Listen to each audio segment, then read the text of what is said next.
Today we are covering the Founding Fathers, the Articles of Confederation, and the U.S. Constitution. So starting out, this term, Founding Fathers, this is the collective term that's often used to describe the men who played a very large role in creating the founding documents of our country and made major decisions that contributed to the establishment of our government and our nation itself. Now, there's debate regarding who should be considered a founding father. There's no set number of people who are in that specified group. Based on how influential they were to the American founding, some consider them founding fathers and some don't. But in general, there are six that everyone agrees upon. The big six would be George Washington, John Adams, Benjamin Franklin, Thomas Jefferson, James Madison, and Alexander Hamilton. They all played a very large role in the founding of our country. And others who are included in the discussion of founding fathers usually include Patrick Henry, John Jay, Thomas Paine, Samuel Adams. All of those names pop up when talking about founding fathers. Now, the founding fathers were very much influenced by the ideas of the Enlightenment. Remember, the Enlightenment was the intellectual movement in the 18th century, largely in Europe, that's ushered forth what's called the Age of Reason. You have all these new concepts like natural rights and equality and democracy popping up. And this is very evident in their writings how influenced they were based on the Enlightenment. For example, in the Declaration of Independence, Thomas Jefferson draws upon many Enlightenment ideas, ideas that were written by Enlightenment thinkers like Jean-Jacques Rousseau and John Locke. For example, he says in the Declaration that all men are created equal. That idea comes from Jean-Jacques Rousseau. He also states that all people have the right to self-government, and that comes from John Locke. He further proposes that people have the right to life, liberty, and the pursuit of happiness. This is borrowed from John Locke as well, who said that people have the natural rights of life, liberty, and the pursuit of property, and that if a government violates those rights, people have a right to overthrow that government. And that is very evident in Jefferson's writing in the Declaration of Independence. Similarly, in the U.S. Constitution, James Madison draws upon many Enlightenment ideas. For example, the idea that there should be a division of powers in branches of government. This was an idea brought about by Montesquieu in his Baron Montesquieu in his book, The Spirit of Laws. And this idea is that in order to prevent one person from getting too powerful or one group even from getting too powerful and having that corrupt them, there should be a system of checks and balances. That way each branch of government would not be able to abuse its power as much.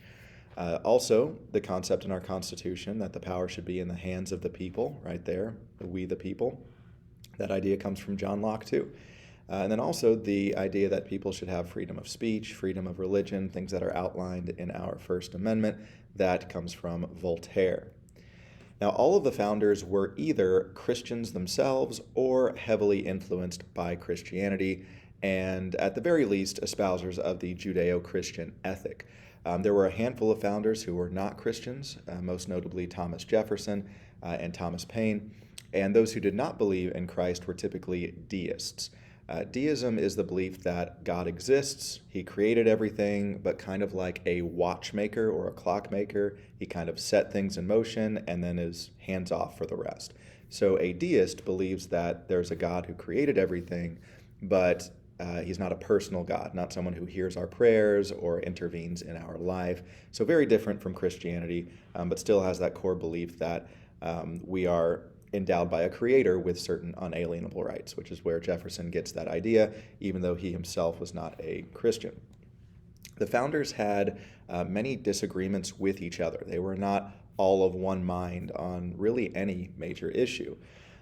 For example, they had disagreements on wars and alliances. Should we be allies with Britain or with France after the Revolution? For example, that was one big controversy. They had differences on if we should get involved in certain wars. For example, the French Revolution. Some thought we should, some thought we shouldn't get involved. They had different ideas regarding what the best way to construct a government would be, and also their vision for America's future. Some thought it should be a more agrarian or agriculture-based future. Others thought it should be more industrial with a manufacturing base. But they nonetheless came together, they worked together, listened to each other, heard each other out, and made arguments for their side, and they came together, worked together to create the best country that they were able to create.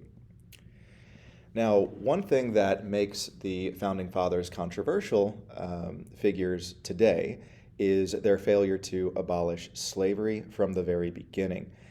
So slavery was not abolished in the U.S. for several decades after the founding of our country. It wasn't until 1865. And a lot of times we can look back and say, well, why wasn't it stopped earlier? Why did the Founding Fathers not abolish it right away? Well, most of them wanted to, but did not think that it was a possibility to do that and keep the nation together. So I'm not saying it was right that they didn't abolish it, of course, but that is the reason behind it. So I wanted to get to some primary sources of the Founding Fathers on slavery to see what they personally felt about the practice of slavery and whether they thought it was good or bad. So this first quote says, "The slave trade is unnatural and should be stopped. I never mean to possess another slave by purchase, it being among my first wishes to see some plan adopted by which slavery in this country may be abolished." That was said by George Washington. Now, as many of you probably know, George Washington was a slave owner. So why did he say this? Well, he saw slavery as a bad thing, but did not know how to abolish it without destroying the country, destroying our country's economy, and making life even worse for the formerly enslaved. So once again, they were flawed men, but they had reasons for failing to act on this very important issue. Next up, we have a quote from a founding father. "Slavery is a foul contagion in the human character, an evil of colossal magnitude. The American Revolution will never be complete until all slaves are free." John Adams said that. John Adams never owned a slave. He was always against slavery. And in fact, he and Thomas Jefferson and Benjamin Franklin, they all wanted to abolish slavery in the Declaration of Independence. But remember, the representatives from South Carolina would not sign on to it if they abolished it. So they determined, whether they were right or wrong, they determined that there would be no way to start this nation and keep it together if we also tackled slavery at this time. So they basically pushed it down the road and hoped that it would die out of its own accord, which unfortunately it didn't. It took another war. Another quote from a founding father: "Slavery is a moral depravity, a hideous blot that presents the greatest threat to the future survival of America." Thomas Jefferson said that. Now, Thomas Jefferson owned many slaves, and unlike George Washington, he didn't even free them upon his death. George Washington did. So Thomas Jefferson was certainly a hypocritical man in a lot of ways, but at its core, he understood how wrong slavery was. And in this one, "Slavery is the most oppressive dominion ever exercised by man over man."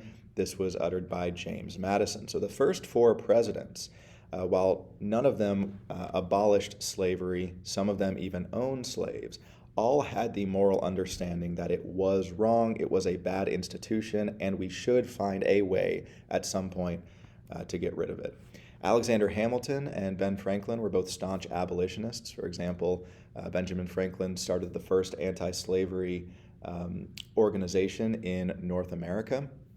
John Adams never owned a slave, spoke against it his whole life, and Washington, Jefferson, and Madison, on the other hand, did own slaves. They owned hundreds of slaves, and unfortunately that is a hypocritical part of their nature. Now, without the Founding Fathers, the United States would not exist, period. In fact, you could make the case that if it weren't for George Washington alone, just him, we wouldn't have a United States of America. They were men of intelligence, courage, they valued liberty above all else. So why did some of them own slaves? Doesn't that contradict what we think about them? I mean, if they're really so courageous and great men, how could they also own slaves? And why did all of them permit slavery to persist in the U.S. instead of making every effort to abolish it right then and there? Well, there are basically two reasons: pragmatism and blindness. So pragmatism. Some of the founders knew they would go bankrupt if they freed their slaves, and they weren't willing to destroy their own economy and their family's economy in doing so. All of them knew that they could not succeed in creating a new united republic if they insisted upon abolition. So they, instead of going with the ideal, which would have been to abolish slavery, they went with the practical, which is to let it exist for now with the hopes of it being abolished in the near future so that we can hold this young country together. And the second reason why some of them owned slaves and many of them permitted slavery to exist was blindness. Often, when otherwise good people grow up in a society that calls evil good, they usually get steeped in that psychopathic mindset.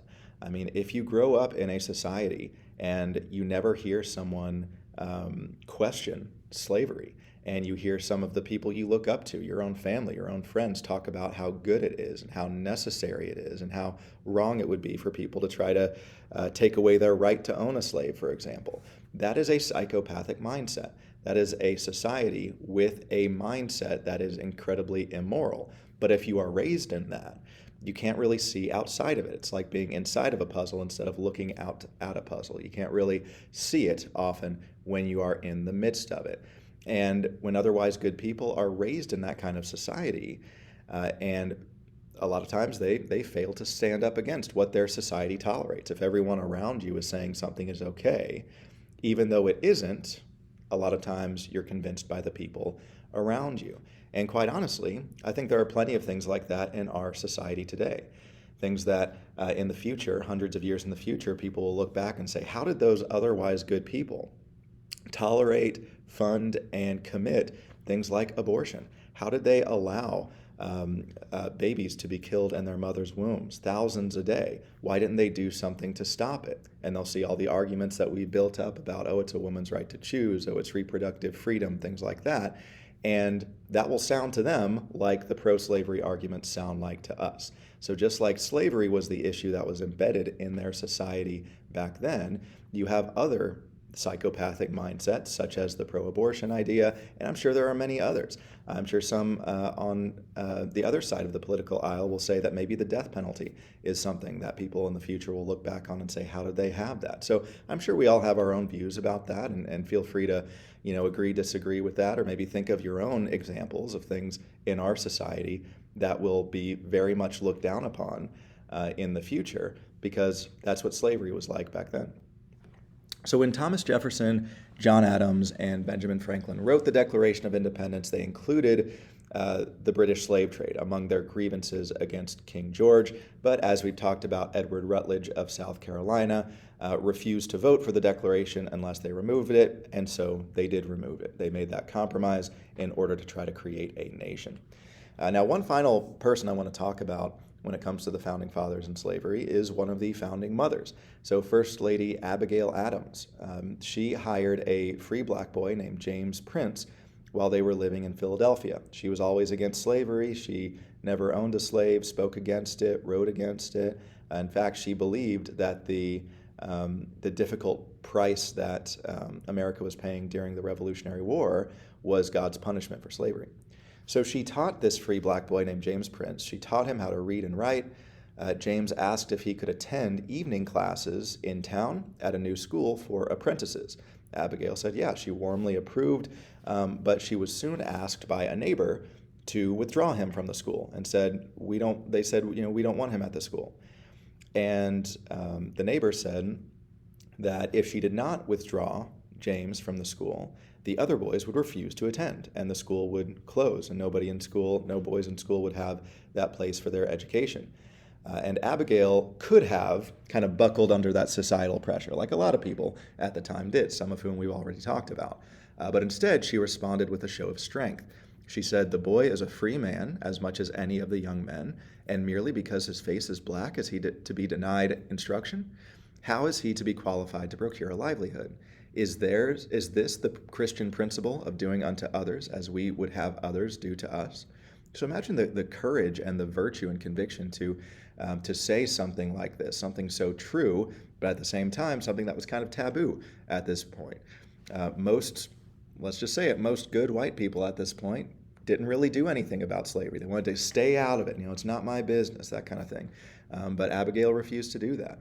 And if more whites like her would have stood up and said the truth, it's likely slavery would have ended much, much sooner.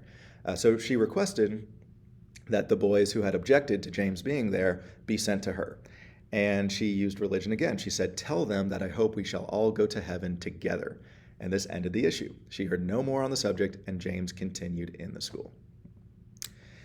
Now, while the Founding Fathers failed to abolish slavery itself, they did stop the importation of slaves. So that was a very good step forward. Most northern states ended slavery. In the South, some owners voluntarily freed their slaves under the new American mantra that all men are created equal. All right, so the slave trade is at least abandoned at this point. And like I said, many of the founders wanted to abolish slavery, but thought it would tear the country apart, thought it would die out in time. Unfortunately, it did not. So let's talk about the state governments. How do you govern this new nation? Well, by 1777, 10 of the former colonies had their own constitutions written by state legislatures. So this is in the middle of the Revolutionary War, just 1 year after we declared independence. 10 of the 13 colonies had their own state governments because they didn't see themselves as subjects of the king anymore.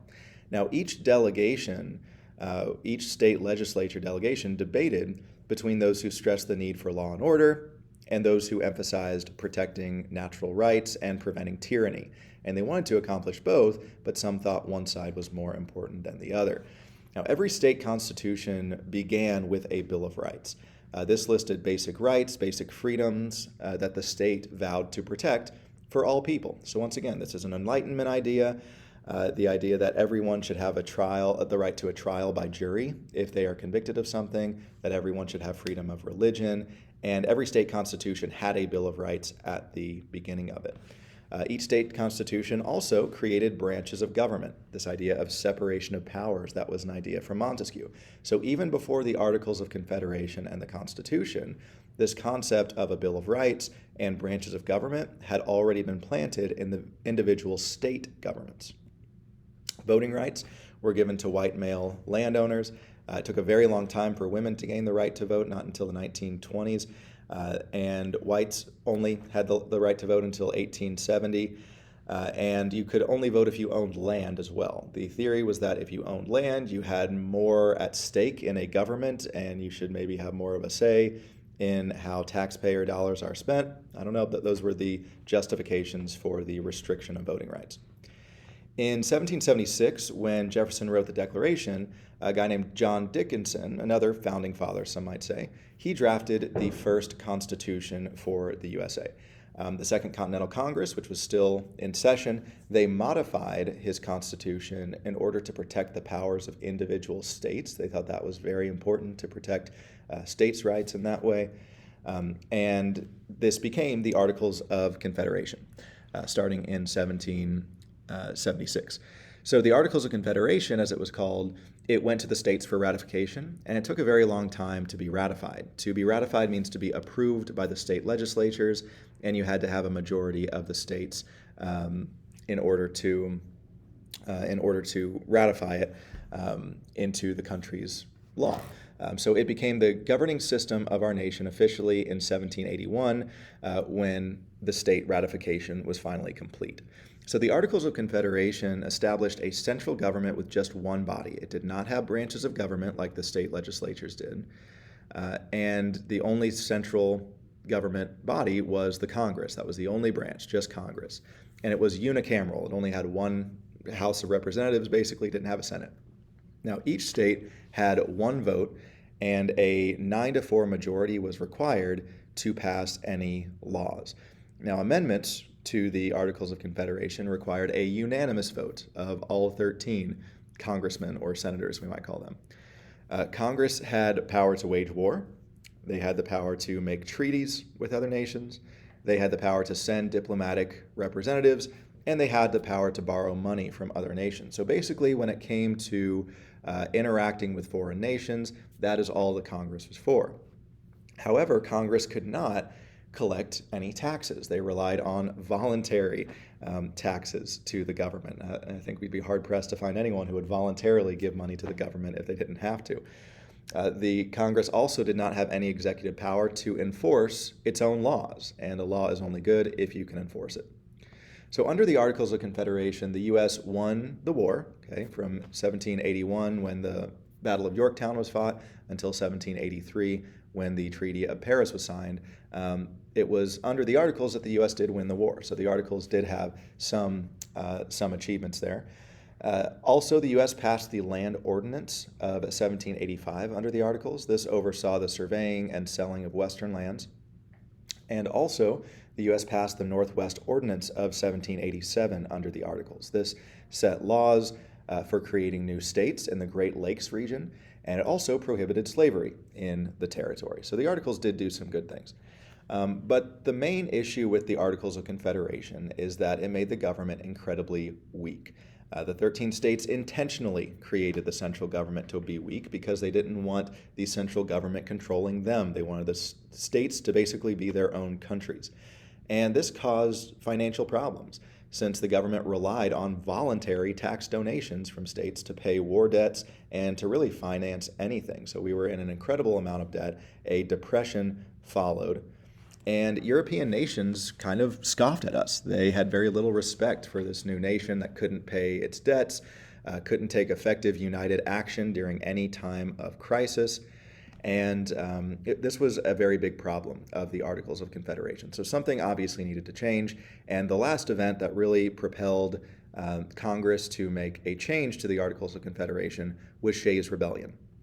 So this was an uprising of Massachusetts farmers led by Daniel Shays, and they were rebelling over high state taxes, people being imprisoned for owing debts, and also the lack of paper money. There was no consistent paper currency between the states, and that's a big reason why we were in economic turmoil during the Articles period. So this stopped the collection of taxes. This rebellion stopped the collection of taxes altogether in Massachusetts. Until finally the state militia of Massachusetts put down the rebellion when the rebels tried to seize the state's weapons arsenal. Now, state constitutions and laws abolished titles of nobility, things like a duke and a lord and an earl, things like that, that were very common and consistent in Europe and to some extent still are.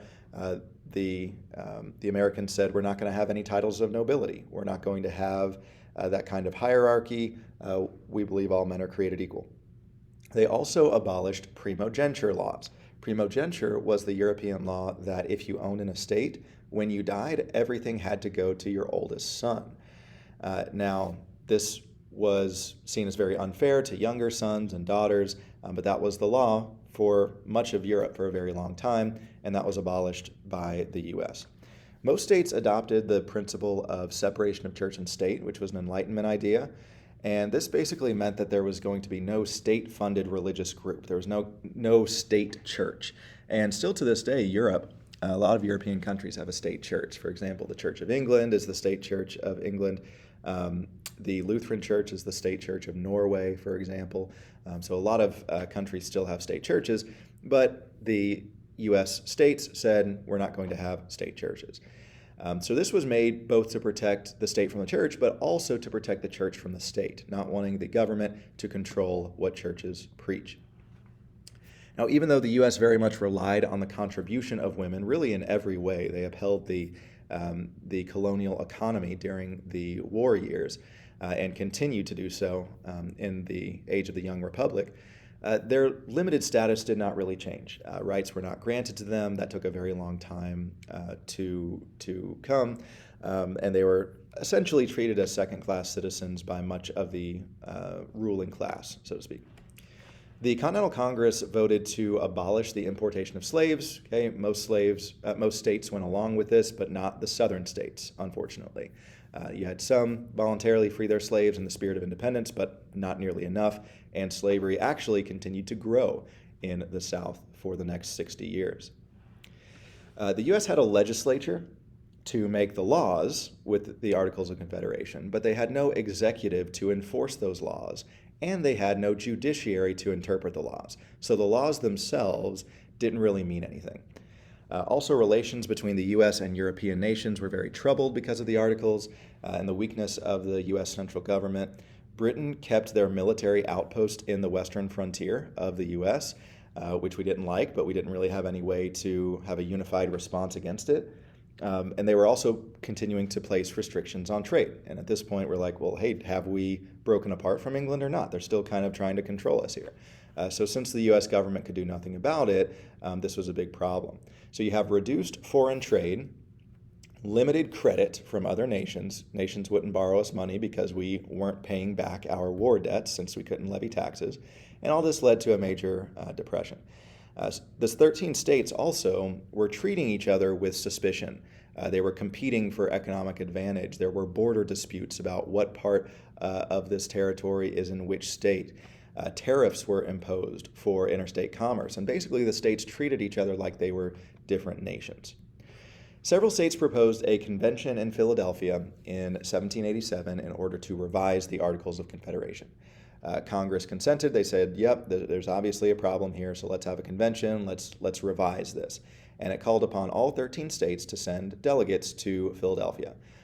Every state did except for Rhode Island. Rhode Island was very mistrustful of the other states, didn't send any delegates, but the other 12 states sent delegates to Philadelphia to meet. 55 people met. They were educated. They were all white males, usually in the wealthier class, and they met throughout the summer of 1787. For about 4 months, they met, they debated, they argued and discussed what the government should be, and they agreed to conduct their meetings in secret. They said, we're not going to say anything to the public until our work is complete.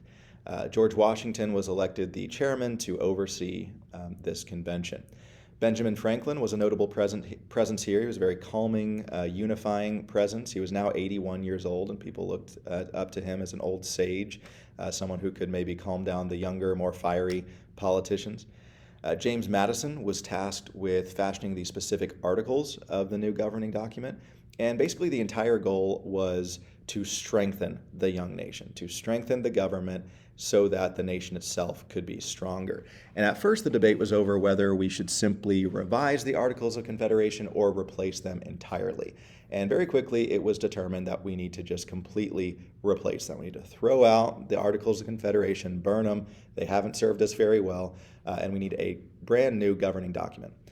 So once it was decided to replace them, the first question was how the public would be represented in the government, in the republic. Now, the war was fought partially over the idea of no taxation without representation. Well, with the Articles of Confederation, they had no taxation. That obviously didn't work. So we need some taxation, but we can't have taxation without representation. So the first issue was how to properly represent everybody in the country, to make sure everyone was represented in the government. Now, of course, they did not do this perfectly because women and African Americans and Native Americans were not represented. But unfortunately, that progress took time. Large states like Virginia wanted each state's number of delegates in Congress to be based on population. They said that's the only fair way to do representation, that representatives, you should have more representatives for a larger state so that larger states have more of a say in the government. They said that's the best way to represent people. But then small states, like New Jersey, for example, they wanted each state to have an equal number of representatives. Obviously, because they were smaller, they didn't want to have fewer representatives than large states like Virginia and New York. Well, there was something called the Connecticut Plan. The delegates from Connecticut came up with this plan that was known as the Great Compromise. And this created what's called a bicameral legislature, a two-house legislature. So one governing body, one House of Congress, was created that was based on population, and that was the House of Representatives. So the House of Representatives, larger states get more representatives. So for example, Wyoming has the fewest people living in it of any state, has I think something like 500,000 people today, and so they only have one representative in the House of Representatives. Meanwhile, California is the biggest state by population. They have over 50 representatives. Okay, so the House of Reps is completely based on population. But then the other House of Congress, called the Senate, that is based on equality. Every state gets the same number of senators. Wyoming has 2, California has 2. So all of this is explained in the first article of the Constitution that created the legislative branch. The 3/5 compromise is a controversial part of this article. So the 3/5 compromise addressed the issue of whether enslaved people would count in the state's population. Now, contrary to popular belief, the Three-Fifths Compromise, the idea to only count 3 out of every 5 slaves in a state's population, that was actually something that was proposed by the anti-slavery Northerners. It was the pro-slavery Southerners who wanted to count every slave as part of their population, because if they could do that, then they would have a higher population number and therefore would get more representatives in the House of Representatives.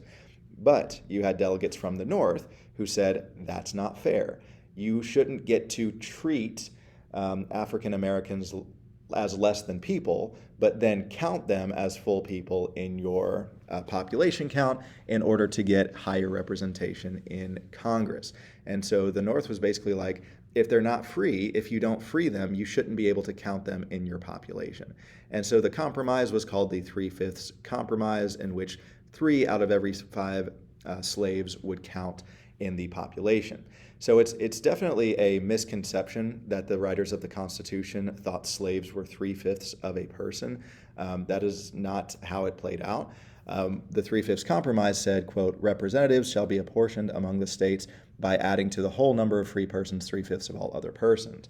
So while this sounds bad at first, it was actually the intention to limit the power of pro-slavery states, and it did. That's the big reason why slavery didn't spread even more, because if pro-slavery states like South Carolina, for example, had been able to count all of their slaves in their population instead of only 3/5 of them, then they would have had more representatives in Congress and would have been able to pass pro-slavery legislation.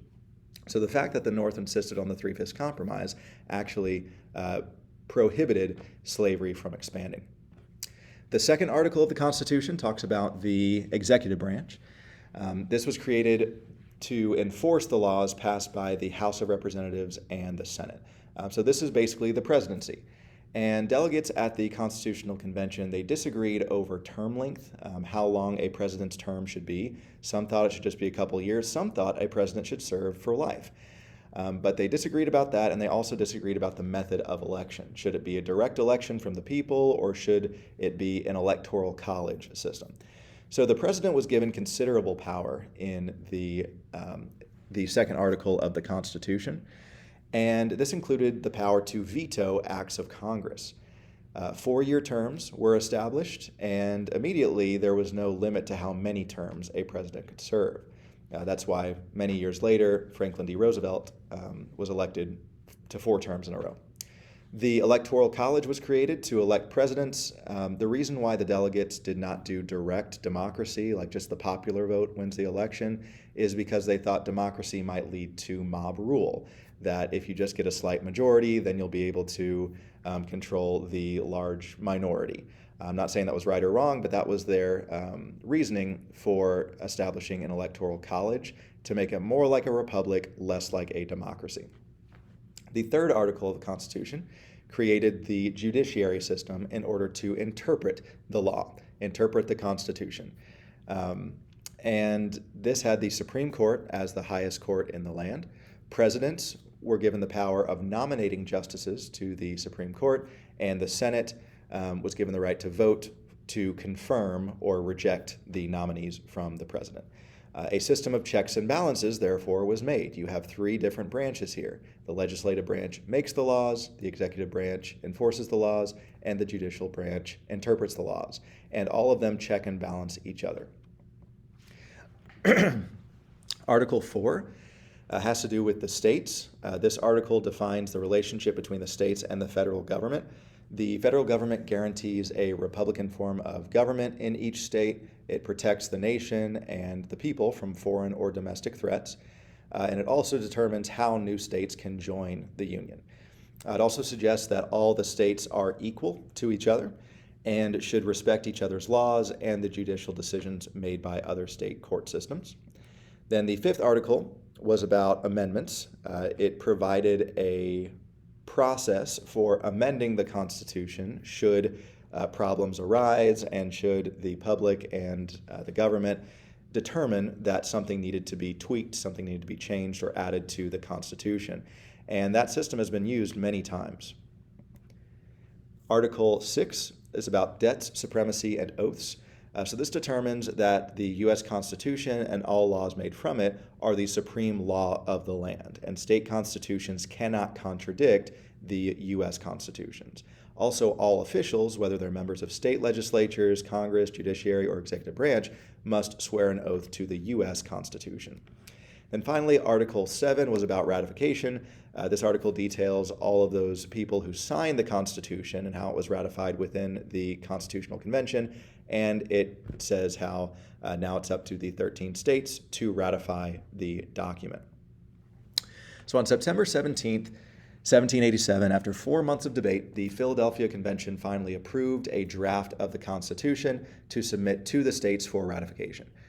Each state would then hold popularly elected conventions to debate and to vote on it. And once 19 of the 13 states had ratified it, it would become the law of the land. So what followed was almost a year of debates in various state delegations and legislatures. Those who supported the Constitution were called Federalists because they wanted a stronger federal government, and those who opposed the Constitution were called Anti-Federalists. Federalists argued that a stronger central government was needed in order to maintain order and to preserve the Union. And then Anti-Federalists argued that a stronger government would, in fact, destroy the work of the Revolution. It would basically lead to another British-like tyranny, that it would limit democracy, it would restrict states' rights. And their biggest argument was that the Constitution did not contain a protection of individual rights, like all of the state constitutions had. Now, the Federalists said that it shouldn't be necessary to have a Bill of Rights because it should just be assumed that a government will protect the people's rights. And they also say if we specifically enumerate, let's say, 10 rights that are in the Bill of Rights that will be protected, then that might give future bad governments, bad leaders of our country, the right to, specifically not protect a certain right because it's not specifically enumerated in the Bill of Rights. So those were the two sides of those who wanted a Bill of Rights and those who did not. James Madison, Alexander Hamilton, and John Jay wrote a series of 85 essays for a New York newspaper, and they were published throughout the course of these debates. And each of these essays, each one was written by one of them individually. Alexander Hamilton wrote the most, James Madison wrote the second most, and John Jay wrote just a handful. And these presented the reasons for believing in the practicality of each major part of the Constitution. And they were later published as the Federalist Papers. It still is in print and can be found at most bookstores. The Federalists won early victories in state conventions in Delaware, New Jersey, and Pennsylvania. Those were the first 3 states to ratify the Constitution and officially become a part of the U.S. By promising to add a Bill of Rights to the Constitution, more states voted to ratify it as well. That is a concession that the Federalists made. They said, fine, if you vote for it, we will create a Bill of Rights to add on to it. And that convinced a lot of Anti-Federalists to say, okay, well, at least if our rights will be guaranteed to be enumerated in the Constitution, then I guess we can support it. Finally, in June of 1788, New Hampshire became the 9th state to ratify the Constitution, and it officially became the law of the land. Eventually, every state ratified the Constitution fairly quickly by 1790, and this achieved national unity. Anti-Federalists argued that only a Bill of Rights would guarantee protection for Americans against a tyrannical government, and while Federalists disagreed, they did concede. So in 1789, Congress drafted 10 amendments to the Constitution that enumerated rights that the government vowed to protect. And these were then sent to the states for ratification. Finally, ratification came in 1791, which officially canonized the Bill of Rights, as we call it, the 10 amendments, first 10 amendments of the Constitution. First Amendment guarantees freedom of speech, freedom of religion, freedom of the press, freedom of petition, and freedom to peaceably assemble. The Second Amendment is the right to bear arms. The Third Amendment talks about the quartering of troops, how people will not be forced to quarter or house troops in their home like they were during the American Revolution when British troops would bust in their homes. The Fourth Amendment protects against unreasonable search and seizure. Fifth Amendment gives a right to a grand jury. This is basically the rights of the accused. If you're accused of a crime, you have the right to a grand jury. Right against double jeopardy, which means you can't be accused of the same crime twice. Right against self-incrimination. You don't have to incriminate yourself. You can say, I plead the Fifth Amendment. And due process under the law. The Sixth Amendment is similar. It's a right to a fair, public, and speedy trial for criminal accusations. The Seventh Amendment is the right to a trial by jury for civil lawsuits. If you sue someone, you can have a trial by jury. The Eighth Amendment is right against excess bail and fines, and also the right against cruel and unusual punishment. The Ninth Amendment is basically saying all rights that exist, all natural rights that are given by God that are not mentioned here are also guaranteed, which is very up to interpretation. And then the 10th Amendment talked about rights reserved to the states. Basically, anything that's not specifically mentioned here, states have the right to determine whether or not they want to make it legal or illegal, protected, not protected. All right, so that is what turned out to be rather lengthy explanation of the Founding Fathers, the establishment of the Articles of Confederation, and the establishment of the U.S. Constitution.